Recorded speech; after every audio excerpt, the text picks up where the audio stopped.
नमस्कार मित्रों, आज के इस वीडियो में आपका हार्दिक स्वागत है। कहते हैं कि पहला सुख निरोगी काया, यानी कि लाइफ में अगर सबसे पहला कोई सुख है तो आपका शरीर स्वस्थ होना चाहिए और यही लाइफ की आपकी फर्स्ट प्रायोरिटी होनी चाहिए कि अपने शरीर को स्वस्थ रखा जाए। क्योंकि आप जो भी लाइफ में एंजॉय करते हो, जो कुछ भी आपने लाइफ में अचीव किया, उसको अगर एंजॉय करना चाहते हो तो केवल एक तरीका है, वो ये कि इस शरीर के माध्यम से आप उसको एंजॉय कर सकते हो। इस दुनिया को फील करने का कोई और तरीका आपके पास नहीं है, बशर्ते कि ये शरीर आपका स्वस्थ हो और लाइफ को आप एंजॉय कर सकें। ये आपकी पहली प्रायोरिटी होनी चाहिए। नेचर भी इस शरीर को स्वस्थ रखने के लिए अपनी तरफ से बहुत एफर्ट्स करती है।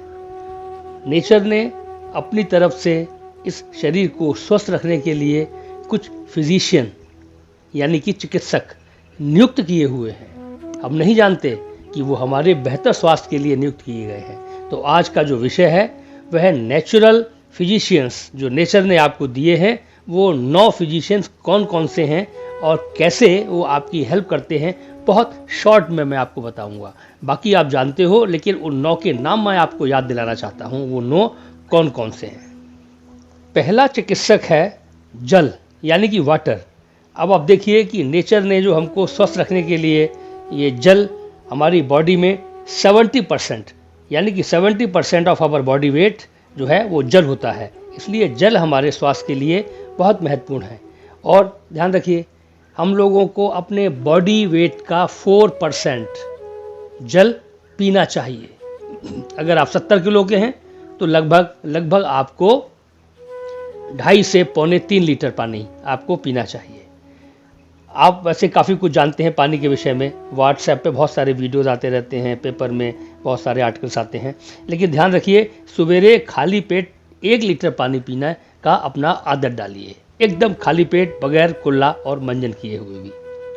और स्वस्थ में मोस्ट इम्पॉर्टेंट कि स्वच्छ जल पिएं, जल साफ़ होना चाहिए। मैं मेरे मित्र हैं डॉक्टर MP सिंह, वो आयुर्वेद में MD हैं। वो मुझसे कहते हैं कि अमित, मैं सवेरे उठने के बाद लगभग 1.5 लीटर पानी खाली पेट पीता हूँ और मैं पिछले 30 साल से मुझे सिर में दर्द भी नहीं हुआ।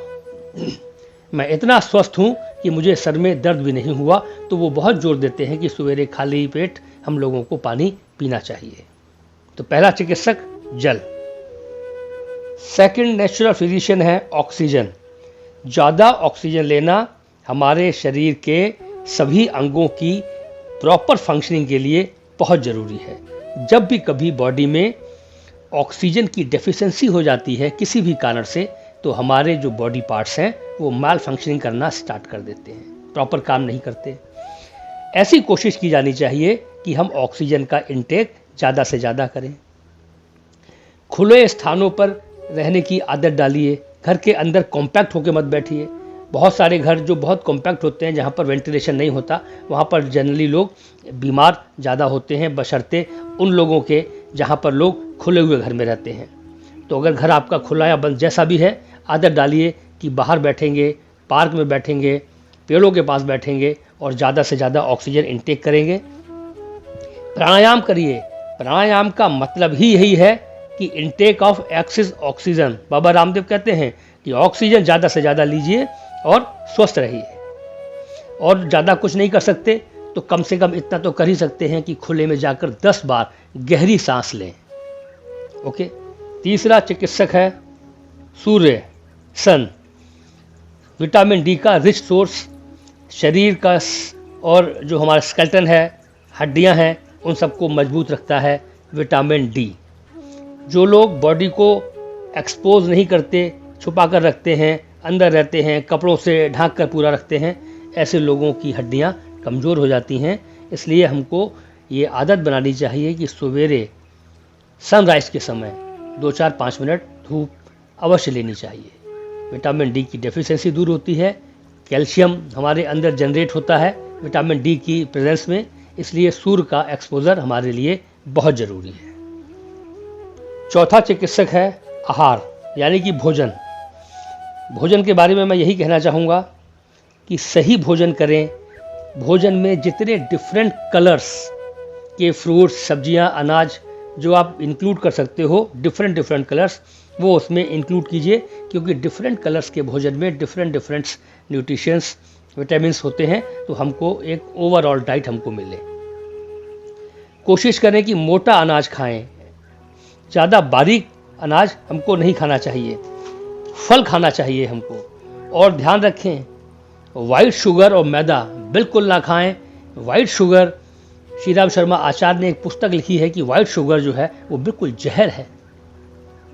वाइट शुगर का बहिष्कार करें अपने भोजन से, मैदा का बहिष्कार करें, चाइनीज़ फूड का बहिष्कार करें, सादा भोजन खाएं, वही आपके लिए बेहतर है। 5वां चिकित्सक है उपवास, फास्टिंग। ध्यान रखिए कि पूरे बॉडी सिस्टम को कम से कम 15 दिन में एक बार आराम देने की ज़रूरत होती है, तो 15 दिन में एक बार उपवास अवश्य रखें। एक जापानीज कहावत है, हारा हाची बू।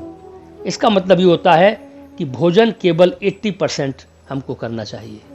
हमको पेट अपना 80% भरना चाहिए, 20% हमको भोजन नहीं करना चाहिए। यानी कि भोजन जब तक हम करें, जब तक हमें लगे कि हम अभी और कर सकते हैं, तभी भोजन करना बंद कर दें। ऐसा इंतज़ार ना करें कि जब तक पूरा पेट नहीं भर जाएगा हम खाना बंद नहीं करेंगे। कम भोजन करें, 2 डाइट के बीच में थोड़ा सा गैप रखें, यानी कि खाने के बीच में 4, 6, 8 घंटे का गैप होना चाहिए। रात का खाना जल्दी खाएं। और एक बात मैं और बता दूं आपको, एक कहावत है हमारे यहाँ गांव में, कहते हैं कि भोजन, नींद और व्यवहार जितना बढ़ाओ उतना बढ़ता है। यानी कि भोजन अगर आप ज़्यादा करने लगेंगे तो धीरे धीरे ज़्यादा की आदत आ जाएगी, और कम करना चालू करेंगे तो धीरे धीरे भोजन कम होने लगेगा। कम से कम 25 साल से ऊपर के लोगों को तो भोजन कम करना ही चाहिए। 6ठा चिकित्सक है विचार, यानी कि थॉट। अपने विचार शुद्ध रखें, पॉजिटिव रखें। जेलसी, एंगर, एंजाइटी, तनाव, चिंता, ये सारी चीज़ों से बचने का प्रयास करें, क्योंकि ये सारी चीज़ें आपकी जो वाइटल एनर्जी है उसको बहुत ज़्यादा कंज्यूम करते हैं। ये सारी जो नेगेटिव मैंने आपको फीलिंग्स या थॉट्स जो बताए, ये बहुत ज़्यादा एनर्जी कंज्यूम करते हैं, और जब ये ज़्यादा एनर्जी कंज्यूम करते हैं तो आपके बॉडी के जो ऑर्गन्स हैं उनको ऊर्जा, एनर्जी कम मिलती है, तो वो फिर फंक्शनिंग प्रॉपर नहीं करते। हमेशा नेगेटिव थॉट से बचें, नेगेटिव लोगों से बचें। यही आपका एक सही ऑब्जेक्ट होना चाहिए लाइफ में स्वस्थ रहने के लिए। 7वां चिकित्सक है एक्सरसाइज, यानी कि एक्सरसाइज करें, प्राणायाम करें, वॉकिंग करें। किसी भी माध्यम से, किसी भी तरीके से आपकी बॉडी से पसीना निकलना चाहिए और आपके जॉइंट्स का मूवमेंट होना चाहिए। 8वां चिकित्सक है निद्रा, यानी कि स्लीप। अगर आपको बढ़िया नींद आती है तो आपकी ये प्रोबेबिलिटी बहुत ज़्यादा है कि आप स्वस्थ जीवन जिएंगे। इसके लिए जल्दी सोने की आदत डालें और जल्दी उठने की आदत डालें। रात को खाना जल्दी खाएं और हल्का खाएं। और एक और महत्वपूर्ण बात, रात को सोने से पहले टीवी, मोबाइल बिल्कुल ना देखें। जो लोग टीवी और मोबाइल रात को सोते से पहले देखते हैं उन लोगों को अच्छी नींद नहीं आती, बल्कि मैं तो ये कहूँगा कि उन लोगों को नींद की प्रॉब्लम स्टार्ट हो जाती है। यह 8 चिकित्सक जो मैंने आपको बताए, ये हमारे शास्त्रों में ये दिया हुआ है कि ये 8 चिकित्सक ईश्वर ने हम लोगों को दिए हैं जिससे कि हम स्वस्थ रह सकें। लेकिन बाद में जो रिसर्च होती हैं, नए नए प्रयोग होते हैं, जानकारियाँ होती हैं, संत लोग बातें करते हैं, और जो निकल के आता है, तो एक नवा चिकित्सक और बाद में आया जो बड़ा महत्वपूर्ण है, जिसको मैं डिस्कस करना चाहता हूँ आपके सामने। उसको जापानीज़ भाषा में उन लोगों ने कहा मोआई, MOAI, मोआई। ये एक जापानीज़ कॉन्सेप्ट है, लेकिन हमारे यहाँ भी इसको बड़ी मान्यता दी गई है। इस कॉन्सेप्ट के हिसाब से कहते हैं कि अगर आप जीवन में स्वस्थ रहना चाहते हैं तो आपको सामाजिक बनना होगा, आपको लोगों से मिलना होगा, ज़्यादा से ज़्यादा लोगों से मिलो, दोस्तों के साथ समय गुजारो। जब आप ज़्यादा लोगों से मिलते हो तो इस बात की संभावना ज़्यादा रहती है कि आप स्वस्थ रहेंगे। जो लोग बहुत सोशल हैं वो ज़्यादा स्वस्थ रहते हैं, सामान्यतः ऐसा देखा गया है। मैं आपको बताऊं, एक आउटलायर्स एक बड़ी पॉपुलर बुक है, उसमें एक स्टोरी दी हुई है, कहानी दी हुई है, सत्य घटना है। उसमें अमेरिका के अंदर एक किसी कस्बे के अंदर 2 फिजिशियंस थे जो कि इलाज करते थे और बड़ी भीड़ होती थी उनके पास।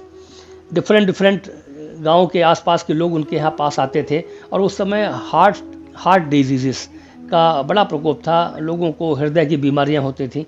तो एक डॉक्टर ने दूसरे डॉक्टर से कहा कि मित्र एक बात बताइए, क्या किसी एक पर्टिकुलर, उन्होंने गांव का नाम लिया और कहा कि क्या उस गांव का कोई पेशेंट आपके यहाँ आता है?